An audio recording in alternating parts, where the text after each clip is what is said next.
gente, bienvenidos, muy buenas noches, gracias por sintonizar hoy jueves a todos los que lo hacen en Estados Unidos a través de Televisión Dominicana, las islas y Canadá también, y por supuesto a nuestros compatriotas aquí en el territorio nacional a través de Color Visión, nuestra casa, tu casa de siempre, la nuestra, la de todos. ¿Cómo estás, Nairobi? Bien, feliz y bueno, y en expectativa porque el concierto va esta noche de Luis Miguel. El famoso concierto, Dios mío, que yo voy a, ya me hicieron, yo voy a coger para allá ahora cuando salga de aquí. Que valió la pena que no fuera ayer porque tú vas hoy. Sí, mira, Luis Miguel no estuvo anoche, estuvo hoy. El lunes pasado, Faride y yo tuvimos una diferencia porque yo decía que Luis Miguel iba a venir hoy al programa y ella decía que no, que era el miércoles que él se presentaba. Pensando que era Luis Miguel el artista. Exacto, pero resultó que los dos Luis Miguel eran hoy. Diana, ¿cómo estás? Oye, la risita, pero si no me ponen a Diana, mírala. Buenas noches, chicas, buenas noches. Apareció el espíritu. Desde aquí viendo todo lo que se ha armado en el país con la suspensión del concierto, pero ciertamente nosotras tenemos a Luis Miguel hoy, así que prepárense. Tenemos otro Luis Miguel que además canta como Luis Miguel, ¿eh? Hay que decirlo. Porque... Cuidado sin mejor. Sí, lo que pasa es que él no quiere cantar nunca, que él cantó una vez nada más y ya. Una vez nada más. Eso lo voy a poner a cantarle aquí.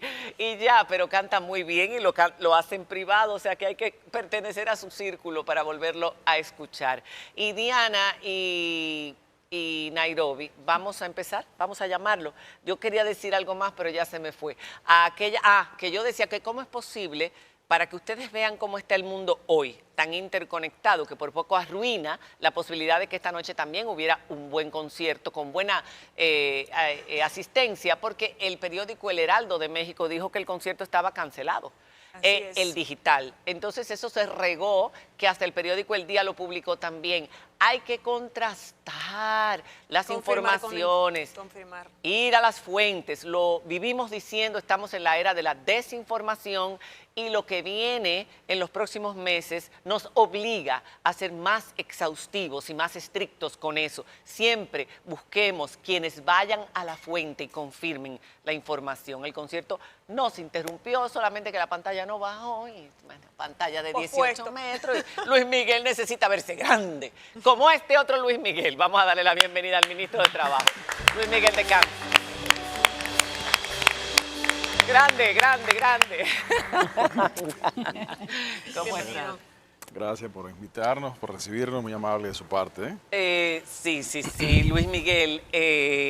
Fíjate, en esta semana nos sorprendió ese paso que fue bastante novedoso para nuestro país, con todos los temas que todavía tenemos pendientes en el Ministerio de Trabajo con relación a los trabajadores dominicanos, pero la idea de reducir la jornada, que es algo que de lo que siempre se ha hablado y que en otros países ya se ha empezado a poner en práctica, hizo que mucha gente se confundiera, qué significa esto, van a ser todas las empresas, vamos a trabajar menos o vamos a trabajar igual. Vamos a aclarar y a especificar en qué va a consistir este plan piloto. Tengo entendido que es un plan que va a empezar el día 1 de febrero. Así es. Bueno, nuevamente muchísimas gracias por permitirme compartir con ustedes y efectivamente tenías razón, el jueves era el día. El jueves era el día, mira, él lo estaba viendo, me dice, tú tuviste razón, yo ni me acordaba del debate con Faride, que no, que es el jueves que viene Luis Miguel, y ella decía que no, que el miércoles. Ella no está aquí, Faride.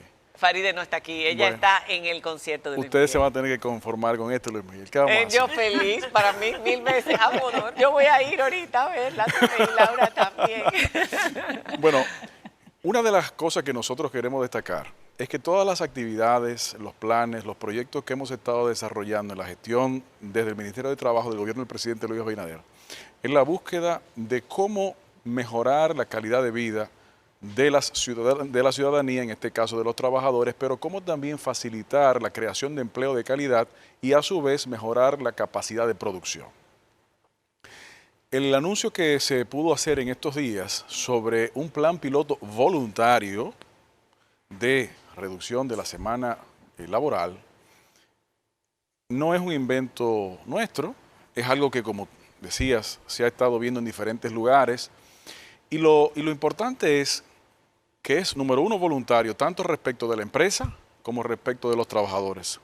Número dos, es un ejercicio científico, social, para el levantamiento de información y que esa información nos sirva entonces para profundizar políticas públicas. Porque no necesariamente lo que funciona en un país funciona en otro. Exacto. No necesariamente lo que funciona en una empresa funciona en otra. No necesariamente lo que funciona en un departamento de una empresa funciona en otro departamento de la misma empresa. Entonces, ¿en qué consiste este proyecto o programa piloto voluntario de la Semana Laboral Reducida? Consiste en reducir en 8 horas la jornada de la semana sin reducir el salario y sin reducir la productividad. En los ejercicios que se ha hecho en otros países, con ejercicios como este, ¿cuáles han sido los resultados que estos han mostrado? Que no solamente no reduce la productividad, sino que en algunos casos aumenta. ¿Eso es posible en nuestro país? No lo sabemos. Lo queremos confirmar o lo queremos descartar con este piloto voluntario.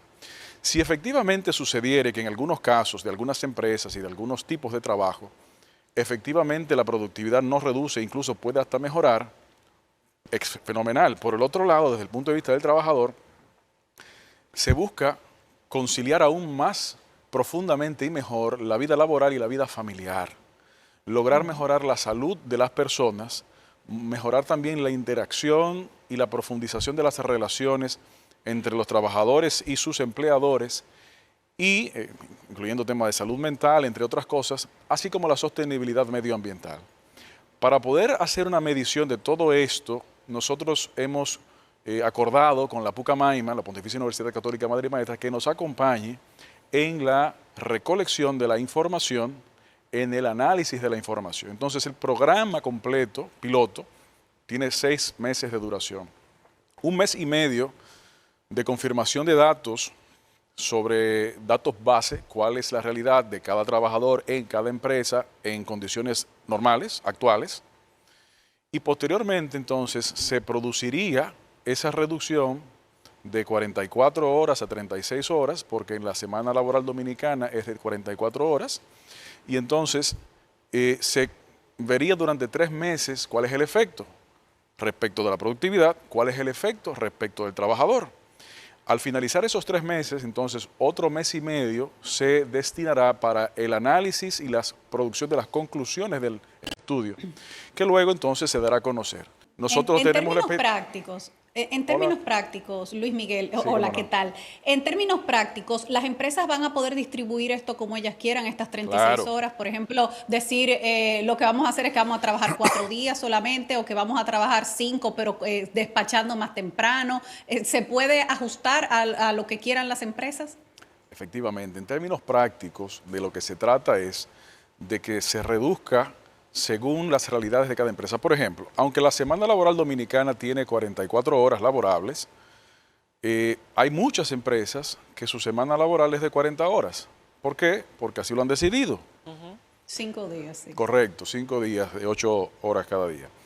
Entonces, igual, una reducción de cómo se distribuye es parte del entendimiento que se debe producir y la decisión de cada empresa. Ahora, ¿qué es algo importante?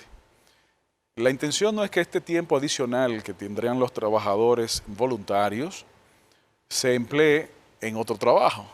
La intención es que pueda utilizar este tiempo adicional para atender temas personales, para atender temas familiares, para profundizar el tema de la salud. Esos son compromisos que se toman. Por eso el piloto tiene un tamaño modesto para poder entonces darle seguimiento. Y obviamente es en buena lid y es en buena fe. Creo que primero es un ejercicio responsable porque es no necesariamente una copia de cosas, número 1. Número 2, es una profundización de libertad. ¿Por qué? Porque al ser voluntario, lo que procura es mayor espacio de libertad con el apoyo del sector gubernamental, en este caso del Ministerio de Trabajo, para poder tal vez aumentar la productividad y mejorar las condiciones de vida de los trabajadores, que significaría también más libertad de tiempo, más libertad de interacción entre la familia y el trabajador, y en esencia más libertad. Por eso también, y me permito mencionar otro tema que se anunció hace un mes, lo hizo en la semanal el presidente de la República, pero van atados en el objetivo de crear más libertad y crear más facilidades que señalaba al principio. El programa de fomento de teletrabajo, que es otra cosa. El presidente señaló varias iniciativas en donde el gobierno, por un lado, está ofreciendo financiamiento para microempresas destinado a la adquisición de equipos tecnológicos que faciliten el trabajo teletrabajo. 2, para personas que se les sea más fácil trabajar desde centros tecnológicos comunitarios, los CTC, estarían a disposición. 3, nuevos programas de capacitación para trabajadores y empleadores de cómo ejercer el teletrabajo. Ojo, trabajadores y empleadores. 4, el fomento del teletrabajo en el sector público. Y 5, la creación de una calculadora, tanto para empleadores como para trabajadores, para determinar si decidieren, igual voluntariamente, fomentar el teletrabajo, cuál sería el ahorro para la empresa, cuál sería el ahorro para el trabajador y consecuentemente cuál sería el ahorro para el país. Es decir, que estos dos elementos, aunque son programas distintos, tienen un denominador común. Libertad, porque es voluntario, ambos, porque propugnan mejores calidad de vida, propugnan el aumento de la productividad, que en esencia el aumento de la riqueza nacional. Ministro, en dado caso de que el piloto sea exitoso en las conclusiones que ustedes presenten en 6 meses, cuando culmine, ¿cuál sería el próximo paso a posterior? ¿Se mantendría como una recomendación para las empresas que decidan acogerse y que su tipo de dinámica y producción le permitan, o habría algo más que hacer en otro nivel? No, sería siempre voluntario. Siempre voluntario. ¿Por qué?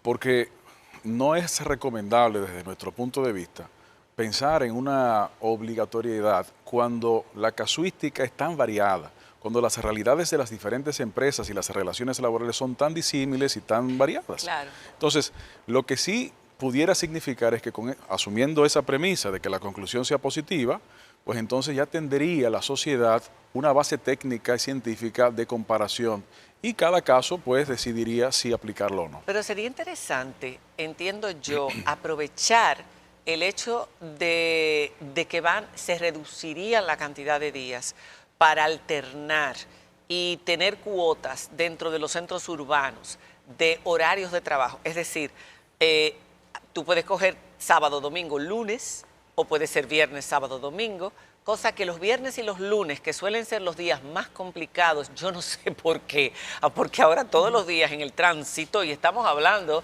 de lo que nos da los mayores dolores de cabeza en este país y en estas ciudades, el tránsito, se esmeran los lunes y viernes. Y eso, si podrían, no sé si ustedes han contemplado eso, porque sería interesante la alternancia, Bueno, menor cantidad de personas movilizándose en horas de la mañana o en horas de la tarde, saliendo o entrando a los trabajos. situaciones de realidad como esa que ustedes describen son innegables. Y es por eso que mencionaba hace un momentito el programa que hace un mes aproximadamente se anunció de fomento del teletrabajo, porque uno de los impactos que estos tendría sería la reducción del tránsito.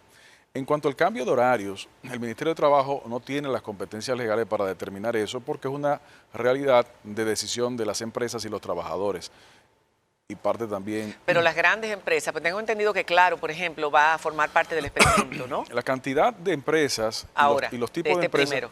eso va variando. Pero este esquema no implica necesariamente un tema de horarios, implica un tema de horas. No, pero yo no hablo de horarios, sino de días. O sea, no digo que si es a las 8 o es a las 9, que también es otro tema, que en otros países se ha puesto, claro. Algunas entran a las 8, otros entran a las 9, para que el tránsito se... Eso depende de la empresa, el modelo que Sí. quiera aplicar. Sí, Pero las definitivamente. grandes empresas pudiera verse, porque es que de verdad Pero estamos independientemente desesperados. del tamaño de la empresa, Luis Manuel, Luis Miguel, perdón. El principio de libertad de asociación y de libre empresa, constitucionalmente protegido, Sí. hay que decir eso. Lo que nosotros sí queremos producir es que si este piloto arroja conclusiones positivas, al ser positivas para todos los actores, el solo hecho de que, asumiendo de que se confirme, el Sí. solo hecho de que esto sucediera va a ser un fomento de interés a todos los actores también. Y es lo mejor, y por eso recaigo otra vez en el tema de libertad, porque ya no sería una imposición. Y cuando digo que conviene, repito, obviamente no solo al trabajador, sino también a la productividad. Sí. Por ejemplo, en algunos países que estos modelos han sido puestos a prueba, Brasil. en varios países, Brasil, Inglaterra. Reino Unido, Nueva Zelanda, Alemania, Francia, en diferentes ciudades de Estados Unidos. Hay diferentes experiencias, pero cada realidad y cada cultura ¿Cuál ha sido más o es menos? diferente. Una que nos llamó poderosamente la atención es que en algunos casos de algunas de las empresas, supuestamente la productividad aumentó en un 18%. Eso nos llamó poderosamente la atención. Una productividad de un aumento de 1 o un 2% es muchísimo. Es mucho. Es muchísimo. Y si eso fuera verdad, pues eso sería algo que a esa empresa o a esas empresas le pudieran llamar mucho la atención y también impactarlo. Lo novedoso no es solamente estas pruebas, sino también que se está facilitando desde el sector gubernamental el apoyo para que las partes puedan hacerlo con la tranquilidad de que el regulador, en este caso el Ministerio de Trabajo, es parte del proceso, es un acompañante, no debe crear preocupaciones en cuanto a las relaciones laborales, Exacto. sino que se pueda desarrollar y que los resultados sean fiables. Y no hay reducción de salario, que es importante que se aclare Así también. es, así es. Ministro, aprovecharlo para también un tema que es de interés para todos. Y me gustaría saber qué se está haciendo al respecto. Es sobre la brecha que todavía conservamos, como muchos países de América Latina. Es un tema que compartimos a nivel general en torno a la canasta básica, especialmente en el percentil 1, con el salario mínimo no sectorizado, unos 13,000, 14,000 pesos, mientras que la canasta en ese percentil es de 26,000 pesos, alrededor de esa cantidad. Estamos hablando de que casi el 50%. Me gustaría saber, ¿cree usted que se pueda lograr reducir un poco más esa brecha tan distante que existe y qué se está haciendo al respecto? Bueno, muchísimas gracias por esa oportunidad. En lo que llevamos de gestión se han producido más de 23 aumentos salariales, de los cuales 2 de ellos son del salario no sectorizado, que es el más grande. El último de los cuales se produjo en el pasado marzo y justamente en 15 días, el 1 de febrero, corresponde la otra parte pendiente de ese aumento de un 4% adicional. Es decir, que lo que se ha hecho no se ha quedado en el olvido, sino que se le da seguimiento. Igualmente de otros sectorizados que vienen por ahí otras partes. El salario promedio, no el mínimo, el promedio ronda los 29,000 pesos. El salario mínimo de las grandes empresas está casi en 25,000 pesos, que es el nivel más alto que ha habido en toda la historia, no solamente nominal, sino real, a pesar de la inflación. Incluso más alto que en el 62, cuando terminó la tiranía y entraron los sindicatos. Pero además de eso, justamente esta preocupación que usted ha expresado es una que nosotros también hemos hecho y por eso hemos estado planteando la construcción de un pacto social de salarios dignos y de formalización, en donde podamos acordar desde ahora para los próximos largos años, al menos mediano tiempo, 4, 5, 6, 7, 8 años, un proceso constante de aumentos programados, preacordados, atados a iniciativas de inflación y otros indicadores objetivos, para esa brecha seguirla reduciendo, porque como usted se imaginará y todos sabemos, esa brecha, quien pretenda hacerla de golpe y porrazo, comete un craso error, porque no es posible, porque sería un efecto autocumplimiento de inflacionario también, un efecto inflacionario de autocumplimiento. Entonces, creemos que un pacto de largo alcance de esta forma puede facilitar seguir esa ruta que hemos avanzado grandemente en estos 3 años y medio, pero también lograr que, por ejemplo, el caso de los trabajadores tendrían claramente un rango aproximado y planificarse, y las empresas por igual, lo cual sería aún de mayor significación en cuanto a la planificación de las inversiones y de la productividad.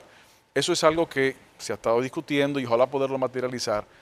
La ventaja que podemos señalar es el hecho de que al haber producido tantos consensos salariales y de otro tipo, queremos construir sobre esos consensos y seguir produciendo mejoras. El presidente Abinader, que yo recuerde, ha sido el único presidente, ya no solamente como candidato, sino como presidente, que desde el principio de su gestión dijo, uno de los objetivos reales de nuestro gobierno es mejorar el salario real de los trabajadores. Y por eso los aumentos salariales que se han producido de consenso han sido no ajustes salariales solamente hasta la inflación, sino se ha cubierto la inflación y se ha aumentado en X porcentajes más, precisamente para atender de manera proactiva y progresiva esas brechas. Diana. Ministro, sí, ministro. Un tema, ustedes intentaron, el Ministerio de Trabajo intentó la regularización del trabajo doméstico con aquella resolución que fue tan debatida y que luego anuló el Tribunal Constitucional. Eso fue en junio del año pasado. En ese momento el gobierno dijo que iban a buscar una salida legal para poder garantizar los derechos de los trabajadores domésticos, en su gran mayoría mujeres. ¿Qué se ha hecho después de esto? ¿Se ha encontrado algún tipo de solución? ¿Cuáles otros pasos se han dado para que esto sea una realidad? ¿Cómo no? Bueno, gracias por esa pregunta. Efectivamente, es un compromiso de este gobierno no dejar a ningún trabajador atrás. Lograr crear las condiciones para facilitar la formalización del empleo, que es en gran medida la que le brinda mayor protección social, no solamente al trabajador, sino a la sociedad en sentido general. Y por eso se logró en su momento, a final del 22, estas resoluciones que finalmente el año pasado el Tribunal Constitucional entendió que no eran conforme a la Constitución, pero afortunadamente en esas decisiones no lo considero así por el fondo, sino por la forma. Y como esas sentencias tenemos que acatarla, perfecto, estas señalaron que el procedimiento debió ser legislativo. Y al señalar que el procedimiento debió ser legislativo, pues esos elementos lo estamos incluyendo en lo que deberá ser la modernización de nuestro código. A propósito de legislativo, rapidito, ministro, la reforma del código. El año pasado, para febrero, usted decía que ya tenían consensuado un 87% de esa propuesta. ¿Qué ha pasado un año después? ¿Hasta dónde se ha avanzado y qué punto los mantiene todavía conversando? Bueno, ya podemos decir que estamos más cerca del 90, no solamente 87.5. Y justamente la semana que viene tenemos otras reuniones de discusiones del Consejo Consultivo del Trabajo. El objetivo es poder ir ya cerrando los temas que se hayan avanzado adicionales y concluir con los consensos finales y los disensos finales para dotarnos a la sociedad dominicana de una herramienta de regulación laboral más moderna. ¿Qué temas le mantiene a ustedes todavía en stand-by?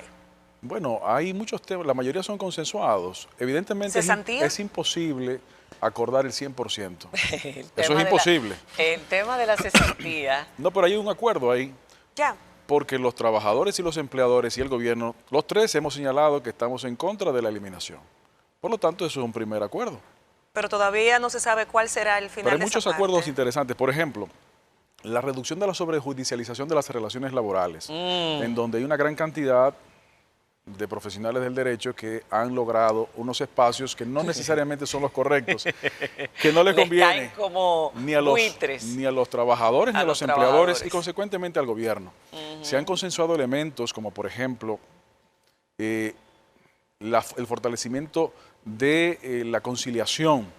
Se han consensuado elementos de diferentes tipos, no solamente procedimentales, sino también de mejoras.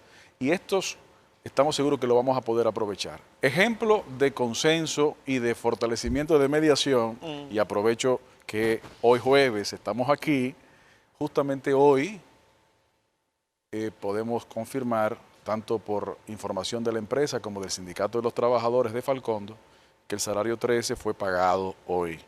Es decir, el viernes pasado emplazamos a la empresa que había incumplido en sus obligaciones y le otorgamos una semana, que son a partir del lunes 2 días francos.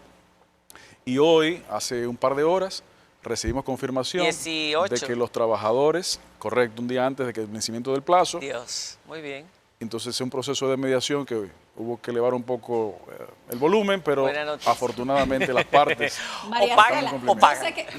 Yo sé que se nos acaba el tiempo, pero tengo ya una se acabó, curiosidad no, se nos política. acaba, no, se acabó hace rato. Una curiosidad muy rápida, María Cela, porque Luis Miguel, si el presidente Abinader logra reelegirse, ya no le quedan más periodos posibles porque la Constitución lo prohíbe. ¿Tú te ves en la presidencia? ¿Tienes aspiraciones presidenciales? Mírala, Diana. Bueno, gracias por esa pregunta, pero yo tengo que consultarle a usted primero para ver qué usted me recomienda. Sí, no, pero yo le pedí que cantara. Yo le pedí que cantara ahorita, no tiene que ver, pero yo le pedí que cantara ahorita y me dijo, tengo que ver cuánto es que voy a cobrar. Digo yo, ¿y cuánto que tú cobras por cantar? Digo yo, cuando yo cante esta noche, entonces yo te digo lo que me pagaron. Óyeme, él tiene una forma de salirse de todo, pero claro, todo el mundo que entra a la política y hace una carrera o casi todos los que lo hacen de forma, como carrera, pues aspiran algún día. Pero Si la es que- aspiración fundamental nuestra en esta carrera, efectivamente, que de muy joven elegimos, Sí. es poder servir. Desde los donde- 14 años, donde quiera así que te es. ponga la política. Sobre todo, sí, porque esta es la primera experiencia en el servicio público formal, aunque la actividad política partidaria nosotros la vemos como un servicio público no Sí. remunerado, pero Sí. efectivamente en esta oportunidad hemos tenido Así es. el privilegio de poder servir. Bueno, nos vemos esta noche en el concierto de Luis Me Miguel. cuentan porque vamos a seguir trabajando. Ah, Nosotros sí no estamos en la no, semana tú no laboral fuiste ayer. reducida. Ayer sí, pero hoy tenemos que trabajar. Ah, Esa es de las boletas que se gracias, perdieron. ministro. Hay que reembolsarle Bien. al ministro su boleta. Hacemos una pausa y cuando regresemos tenemos a un influencer venezolano que se ha hecho muy popular en las redes sociales, TikTok, Instagram, que ayuda a personas contando sus historias y colaborando con sus sueños, todo tipo de sueños. Lo ha hecho en los últimos 3 años, tiene más de 10 millones de seguidores entre todas sus redes y ha venido por primera vez a República Dominicana y vamos a ver a qué vino. También, por supuesto, un nuevo segmento con Gabriela Llanos que vamos a disfrutar muchísimo. Ya volvemos.